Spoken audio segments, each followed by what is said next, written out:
कि जन्मभूमि एवं राजा मोर ध्वज की त्याग और तपस्या के बलिदान की भूमि धरती पर इसी तरह जो जुनून आपके बीच में रहेगा तो निश्चित तौर पे बिहार में वीआई पार्टी का पतन रहेगा।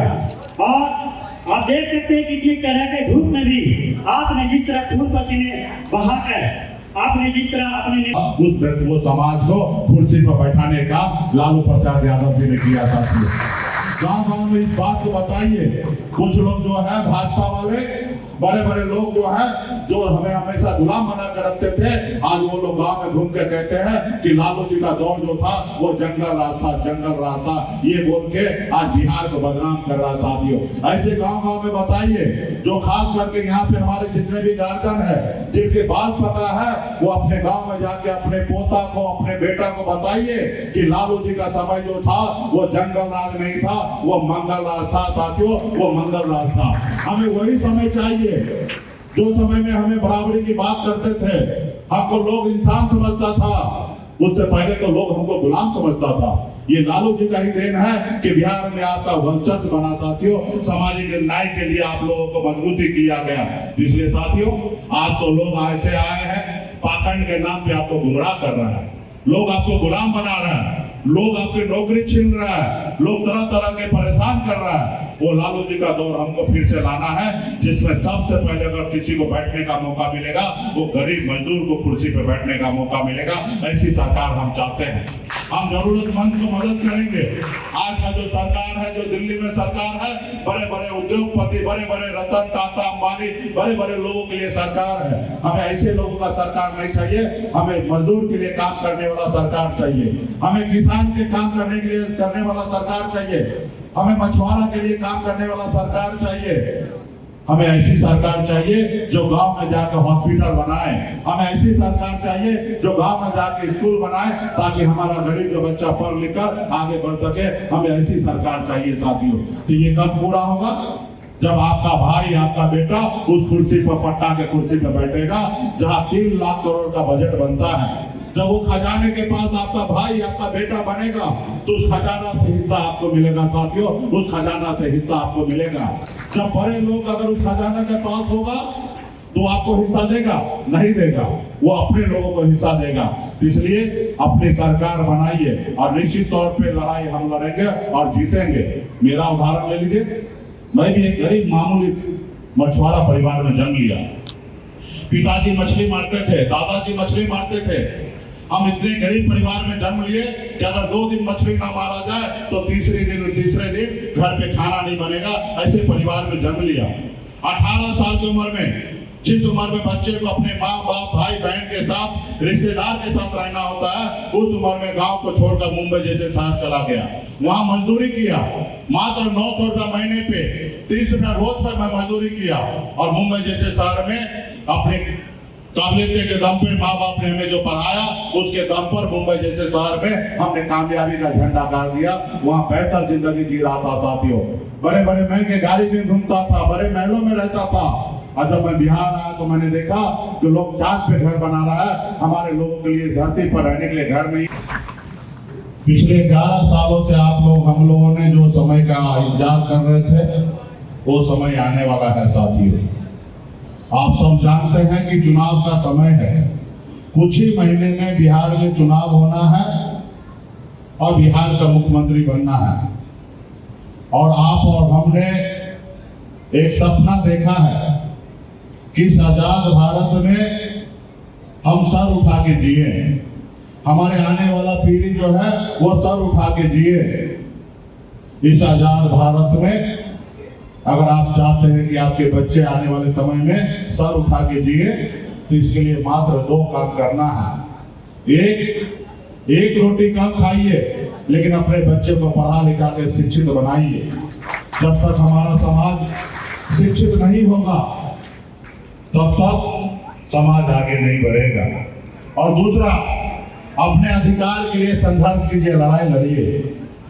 ये देश पहले गुलाम था, अंग्रेज का शासन हुआ करता था।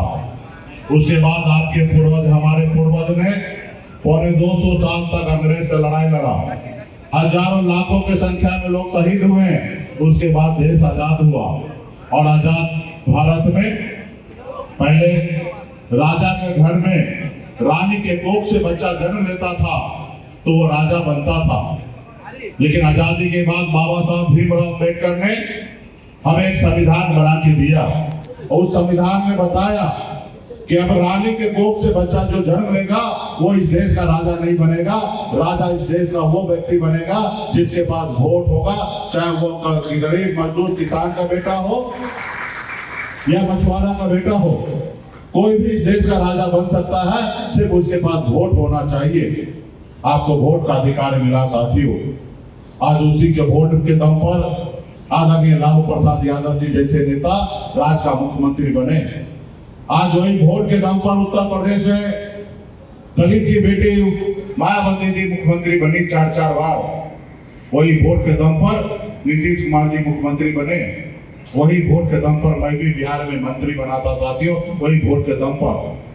अगर ऐसा व्यवस्था नहीं होता तो ना लालू जी जन्म लेते, ना मुख्यमंत्री बनते, ना बहन मायावती जी बनते, और ना एक गरीब मछुआरा का बेटा बिहार का मुख्यमंत्री बनता। ऐसा नहीं होता। तो इस समय को आप सबको आने वाला समय में कंटिन्यूटी लेके चलना है। आप देख रहे हैं कि चुनाव का समय है। आज हमारे निषाद समाज को बंगाल में आरक्षण मिल रहा है एससी का। आप दिल्ली में जाइए जहां पे संविधान बना, वहां पे एससी का आरक्षण निषाद को मिलता है। चाहे निषाद में भील हो, बिंदाल हो, नुनिया हो, मला हो, चाय हो, तियर हो, बनपर हो, गोरी हो, बिंदाल, तमाम निषाद के सभी 22 के 22 उपजाति को आरक्षण मिल रहा है। लेकिन बिहार में नहीं मिल रहा। क्यों नहीं मिल रहा? क्योंकि उस समय का सरकार ने सही काम नहीं किया। और दूसरा, आप पढ़े लिखे नहीं थे, हमारे पूर्वज पढ़े लिखे नहीं थे, उन्होंने संघर्ष नहीं किया, जिसके कारण हमको आरक्षण नहीं मिला। अगर हमारा समाज पढ़ा लिखा होता, हमारे पूर्वज बाप दादा अगर संघर्ष करते तो आज हमारे समाज को आरक्षण मिल गया होता। और आरक्षण मिलता तो क्या लाभ होता।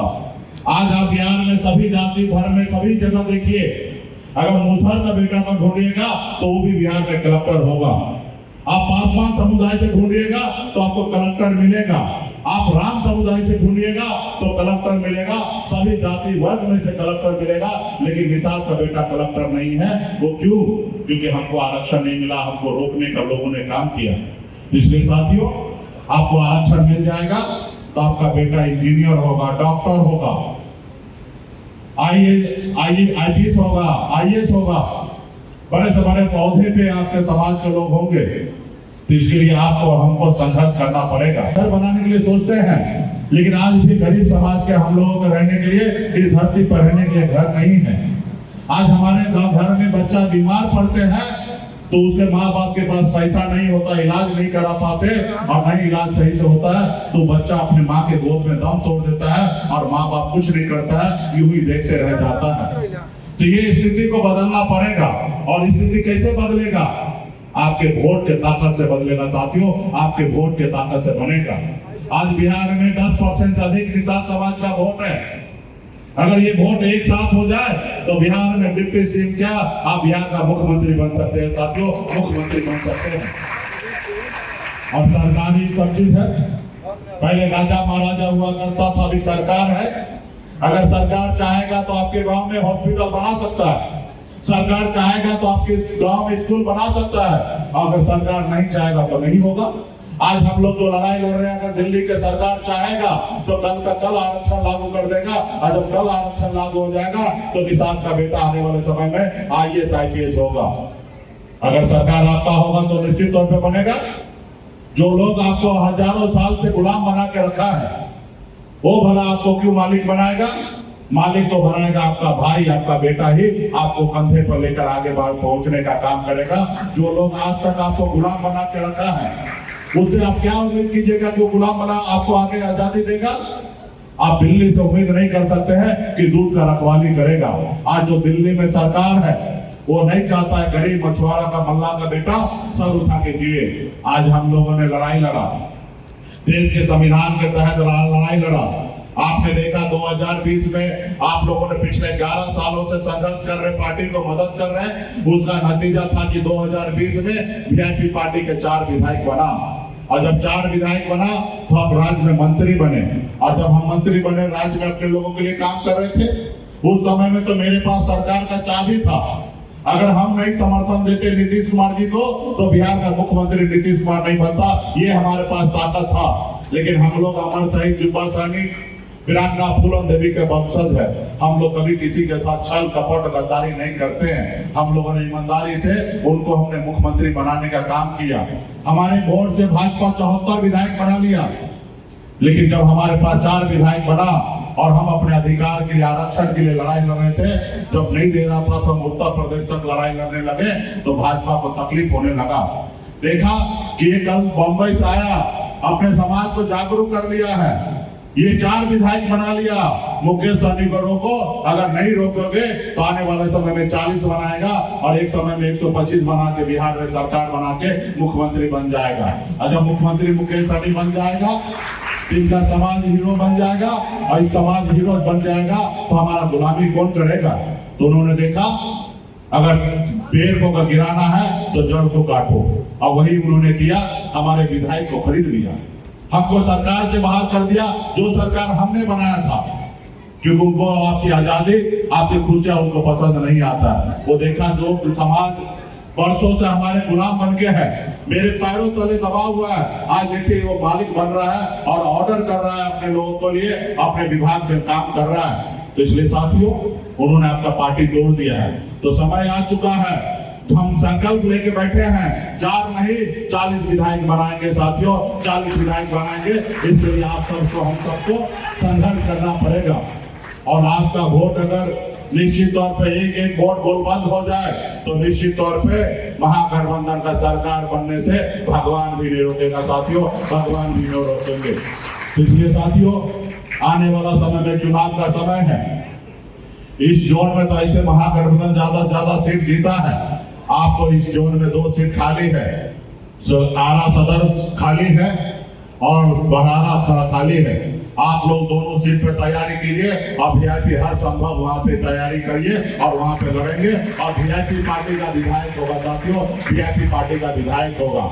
लेकिन इसके लिए आपको सबको तैयारी करना पड़ेगा। Shyam steel flexi strong TMT बार, ये स्ट्रॉन्ग के साथ फ्लेक्सिबल भी है। आपदा मुसीबत कोई भी आए, ये घर को अटूट बनाए। जब टीएमटी फ्लेक्सी स्ट्रॉन्ग, तो घर रहे हमेशा के लिए स्ट्रॉन्ग। और होदा सर जी सोन नदी के समीप एवं गंगा के पावन तट पर हर कुछ करने को तैयार रहेंगे। भाइयों बहनों,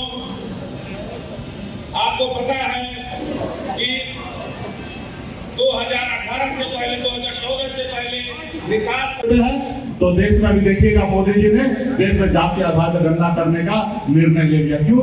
क्योंकि वो डर गया। तो उनको पता होना चाहिए कि मुकेश सहनी राज्य जीत लेगा और जब दिल्ली जीत लेगा तो 2030 में 29 में आरक्षण लागू कर ही देंगे। तो इससे अच्छा चलो कल जो लागू होगा आज ही लागू कर देगा। लेकिन आज कब कैसे लागू करेगा? जब वो आपसे डरेंगे, जब वो डरेंगे, फिक्र करेंगे, उनको एहसास हो जाएगा कि हमारा बिहार का सरकार मुकेश सहनी के बगैर, वीआईपी पार्टी के बगैर, निषाद समाज के बगैर हमारा सरकार नहीं बनेगा। तो एक दिन में वो नोटिफिकेशन कर सकते हैं। उनको कोई समय लगेगा, कोई खर्चा लगेगा, कोई पैसा लगेगा। वो सरकार है, एक बार चिट्ठी निकाल देगा कि बिहार में निषाद जो है वो एससी का दर्जा मिल गया, आपको आरक्षण मिल जाएगा। तो ये डराइएगा तब ना होगा। जब अपना वोट भेजते रहिएगा, जी हजूरी करते रहिएगा, तो आपको कभी मालिक कोई बनाएगा? नहीं बनाएगा। जब उनके सामने में लड़ाई लड़िएगा, बगावत कीजिएगा, तब आपको आजादी मिलेगा। जैसे आपके पूर्वज ने अंग्रेज के सामने में बगावत किया कि अभी अंग्रेज का शासन नहीं चलेगा, ये देश आजाद होना चाहिए। जब आपने लड़ाई लड़ा, बगावत किया, तो अंग्रेज को, आपको देश को आजाद करके भागना पड़ा साथियों, भागना पड़ा। उसी तरीके से पूरे बिहार में ऐसा माहौल बनेगा कि भाजपा को डर से हो सकता विधानसभा इलेक्शन से पहले, अभी 4 महीना बोल रहे ना, हो सकता 3 महीने में आरक्षण लागू कर दे। तो ये हमारी जीत होगा साथियों। स्वागत कीजिए साथियों। और आप देख सकते हैं कि केंद्रीय पार्टी को छोड़कर याद कर रहे थे और आपके बीच में शोषित वंचितों की आवाज उठाने वाले हम सब के नेता आदरणीय वीआईपी सुप्रीमो मुकेश सहनी जी उपस्थित हो चुके हैं। अभी सभी साथी ने अपने अपने वक्ता को रख दिया है। हम चाहेंगे